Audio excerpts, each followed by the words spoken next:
ಎಲ್ರಿಗೂ ನಮಸ್ಕಾರ. ನಾನು ನಿನ್ನೆ ಅಷ್ಟೇ ಒಂದು ನಮ್ಮ ಏನು ಗೌಡ ಹೇಳ್ದಂಗೆ ಸಹಕಾರಿ ಧುರೀಣರು ಅಂತೇಳಿ ಪತ್ರಿಕಾಗೋಷ್ಠಿ ಮಾಡಿದ್ರು. ಆ ಪತ್ರಿಕಾಗೋಷ್ಠಿ ಮಾಡಿದ ಉದ್ದೇಶ ಏನು ಅಂದರೆ, ಅವರೇನೋ ಒಂದು ರೀತಿಯಲ್ಲಿ ಪ್ರಚೋದನೆಗೆ ಹೋದರು ಅಂತ.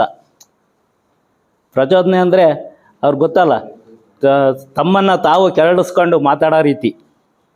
ಇವಾಗ ಎಸ್ ಆರ್ ಗೌಡ್ರ ಬಗ್ಗೆ ಮಾತಾಡಿರು ಸಿ ಆರ್ ಉಮೇಶ್ ಅವರು, ಅದಕ್ಕೇನಾದರೂ ಒಂದು ಉರುಳೈತಾ? ಏನೂ ಇಲ್ಲ. ಎಸ್ ಆರ್ ಗೌಡ್ರು ಏನು ಅಂತ ಇಡೀ ತಾಲೂಕಿನ ಜನತೆಗೆ ಗೊತ್ತು.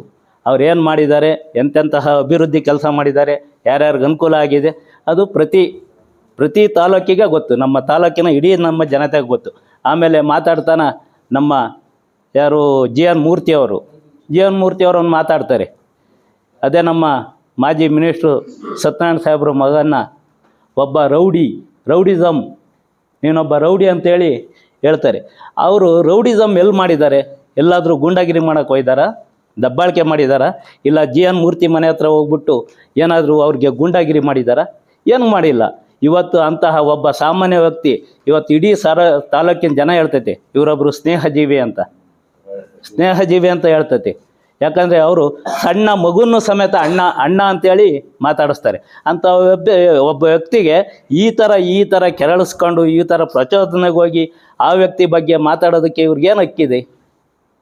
ಒಬ್ಬ ವ್ಯಕ್ತಿನ ಅವಹೇಳನಕಾರಿ ಮಾಡಬೇಕು ಅಂದಾಗ ಅವ್ರ ಬಗ್ಗೆ ಪೂರ್ವಾಪರ ಯೋಚನೆ ಮಾಡಿ ಮಾತಾಡಬೇಕಾಗುತ್ತೆ.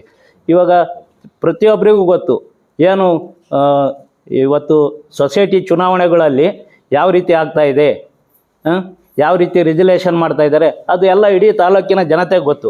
ಗೌಡ್ರಾಲೆ ಈ ಹಿಂದೆ ಹೇಳಿದ್ರು, ಏನು ಅವರು ಇವತ್ತೇ ರಾಜೀನಾಮೆ ಕೊಟ್ಟು ಏಕಾಏಕಿ ಬಂದು ಒಬ್ಬರು ಅಪ್ಲಿಕೇಶನ್ಗೆ ಸೂಚಕರು ಸೈನ್ ಹಾಕರಿರಲ್ಲ ಅಂತೇಳಿ. ಅದನ್ನು ತಾವೆಲ್ಲರಿಗೂ ಗೊತ್ತು. ಇದೇ ರೀತಿ ಮುಂದುವರೆದ್ರೆ ನಾವು ಅವ್ರ ಬಗ್ಗೆ ತುಂಬ ಉಗ್ರವಾದ ಹೋರಾಟನ ಮಾಡಬೇಕಾಗ್ತೈತೆ. ತಾವು ತಮ್ಮ ಮಾತನ್ನು ವಾಪಸ್ ತಗೋಬೇಕು. ಯಾರನ್ನೇ ಆದರೂ ಅಲ್ಗಳಿವಾಗ ಯೋಚನೆ ಮಾಡಿ ಮಾತಾಡಬೇಕು ಅಂತ ಹೇಳ್ತಾ ನನ್ನ